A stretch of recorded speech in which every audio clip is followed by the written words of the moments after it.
This segment of the news is brought to you by Finance of America. For all your mortgage needs, call Amy Childress or Shannon Keller at 702-372-6607. Does adding wearable technology to a program of diet and exercise help with weight loss? A new study in JAMA reports that adding physical activity tracking gadgets to a lifestyle modification program did not result in more weight loss among a group of obese and overweight young adults. This health tip is brought to you by Desert View Hospital and Mountain Valley Physicians Group. Don't put your health on hold. We have time for you. Call us to schedule your appointment. 775-751-7100. In the fight against obesity, many Americans are turning to wearable devices to help meet their fitness goals. But are these gadgets effective? When we gave people these strong behavioral weight loss programs that are really kind of group-based, we actually thought that adding these wearable technologies to that program would help them to lose more weight over 24 months. And to our surprise, that actually wasn't what we found. Dr. John Jakasik from the University of Pittsburgh and co-authors studied 471 overweight or obese young adults from 2010 to 2012. All study participants received counseling on diet and exercise. 6 months into the study, half were randomly assigned to get a wearable device to help track physical activity and diet. The authors found that the group that did not use the wearable device lost more weight than the group who did, an average of 5.3 pounds more. They also might actually give people somewhat of a false sense of security, that they don't pay attention to some of the key behaviors that they otherwise might pay attention to. They're relying on the device or the technology maybe a little bit too much, and that may be why we saw a little bit less weight loss in that group. Although wearable technology has changed and improved since the study started, there is still no one-size-fits-all fitness tracking device. Maybe we shouldn't just think broadly about using these devices across everyone. I think we need to understand a little bit more about how to use them and for whom. Laura Berger, The JAMA Report. The young adults in this study are defined as ages 18 to 35. Well, Republican Donald Trump and Democrat Hillary Clinton will face off tonight for their first presidential debate. They expect almost 100 million Americans will be glued to televisions, smartphones, and social media when the rivals rip off the gloves at 6 p.m. tonight.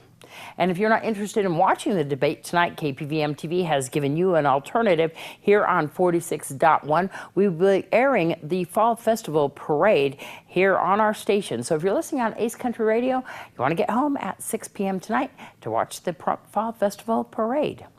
And speaking of the Fall Festival was a huge success over the weekend. The Pahrump Valley Chamber of Commerce has worked on the event since the end of last year's festival.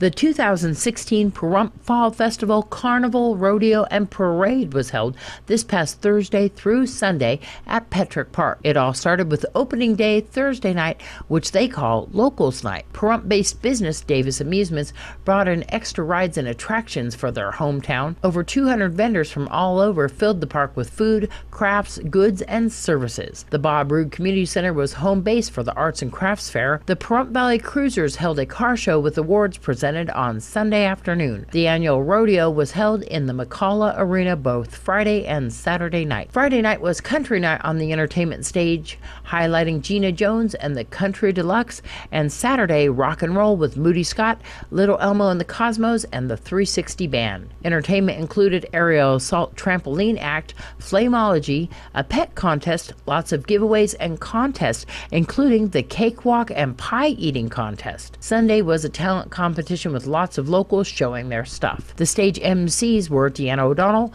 Alicia Cook, and Maria Hurst. The parade Saturday had over 80 entries and was organized by KPVM TV and televised exclusively here on KPVM, with commentators Rhonda Van Winkle and Janet Arrett. I would like to thank the Pahrump Valley Chamber of Commerce who brought us the Pahrump Fall Festival, the vendors, volunteers, businesses, artists, and performers for another successful festival. This is Deanna O'Donnell for News 46. And Gina Jones and the Country Deluxe were the headliners of this year's Fall Festival on Friday night. We caught up with the band following their set.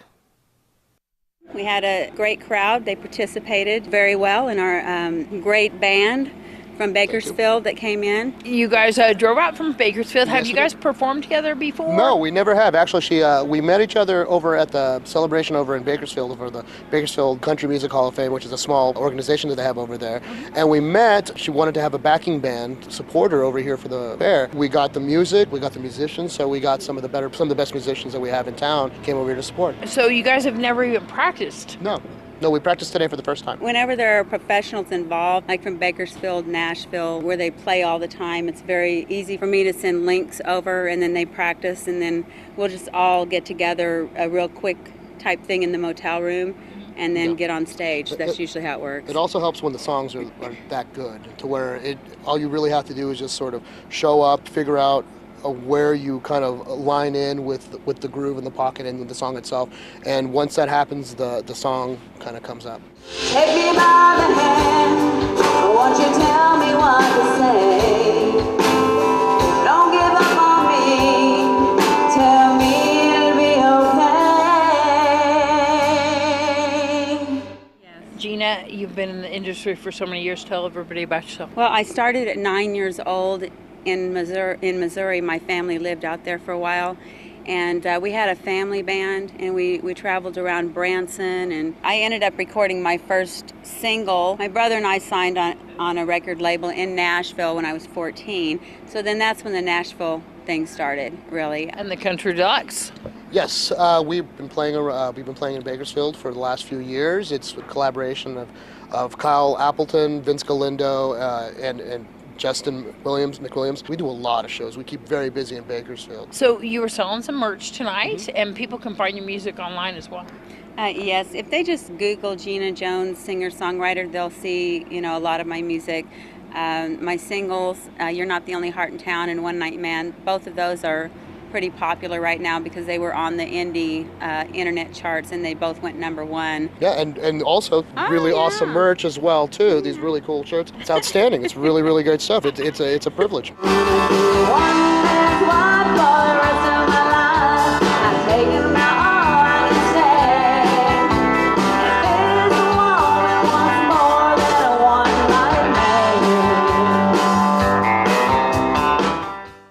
And we catch up with one of our other headliners from Saturday night after the break.